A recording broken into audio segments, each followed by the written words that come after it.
The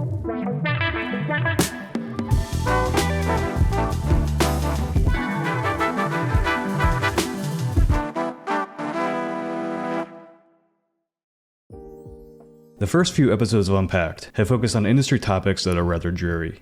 Plagiarism, corporate shenanigans, layoffs, and live service.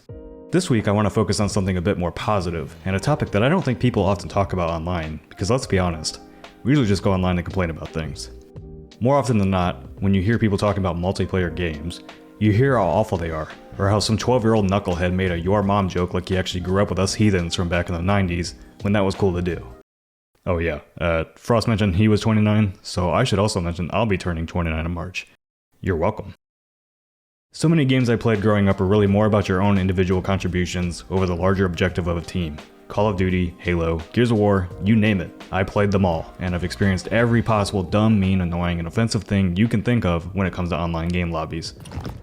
Thor, he's back. That kid on the TV just called me a dickhead again. Noob master. If you grew up during the rise of online multiplayer games on consoles like I did, you definitely know what I'm talking about when it comes to leaderboard chasing and all the toxicity that comes from being at the bottom of that on your bad days.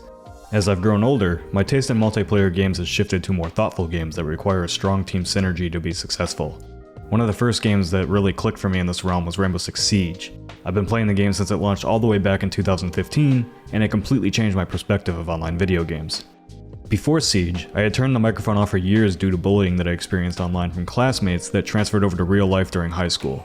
The social anxiety from that stuck with me until I graduated, and it wasn't until I left home for an out-of-state college that I felt like being social online again. Rainbow Six Siege, even at release, is a game that requires you to communicate with your team to win matches. I would hop into a game, and the first thing I would always hear is, "Mike?" It was a really cool moment to play Siege when it first released because the game was relatively complex for a first-person shooter at the time. Everyone was learning the mechanics of the operators and the layouts of the maps together, and there was camaraderie in that. Rainbow Six Siege matches are much more about sharing information with your teammates than it is about being the quickest to pull the trigger. The game's mechanics are built around this, using drones, cameras, and other pieces of equipment to both relay information and give each player purpose. You don't have to be the best shot in Siege to be an effective teammate, and the pace of the game gives players time to think through their decisions and effectively communicate. A lot of other online shooters are just constant running and gunning. They lack this communication because it just boils down to a rush to be the best. As Siege has grown massively popular over the years, that of course has brought more negative attributes of online games, with public lobbies often being a place you wouldn't want to turn your microphone on for. That said, when I was playing the game primarily on Xbox, I used a feature that I don't see a lot of people talking about: find a group. Xbox has a built-in function you can use called Find a Group, where you can specifically look for groups of people playing the game you're on, usually with a set of tags that tells you what kind of skill level they're looking for, among other traits. I use this often in Siege to find squads to play with, and I actually ended up meeting a lot of awesome people through it, including players that I still play the game with today 8 years after release. It's a great feature to use if you're looking to be social with other people online, because the expectations are clear, and since they're looking for someone to fill a spot in a squad, people, at least in my experience, were super friendly more often than not. Using the groups function on Xbox was also a great way for me to start breaking through some of the social anxiety I had growing up as well. Joining new groups of players online, finding a set of people you really vibe with, and getting together nightly to play Siege was surprisingly formative for me breaking out of my shell. These days I play a lot of games that require me to use my microphone to really take part, and I've come to really appreciate them again as a way to connect with people. Experiences like Hell Let Loose and Squad have fantastic communities that are more than willing to help new players learn the ropes if you just ask for help. These are complex games with objectives that also require teams to work together to win. The fun of communicating with strangers online in these games is also amplified by the use of proximity chat, and let me tell you, when you join a lobby and people really get into the roleplay of something like Hell Let Loose, it's an amazing time. You may look at a trailer for Hell Let Loose and think it looks boring because of all the running across fields, but when your squad leader is barking orders at you in the middle of a battle and you get reprimanded for chuckling at it, there's hardly a more memorable gaming moment than that. In general, it feels like we're at a point in time with online gaming where developers are getting more and more creative with how to make players work together instead of just chasing top leaderboard spots.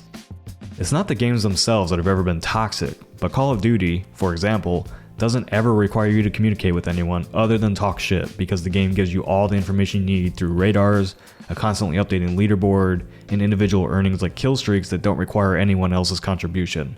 Lethal Company, Phasmophobia, the recently released Helldivers 2, These are all excellent multiplayer games that you could definitely play with random people and have a fantastic time with.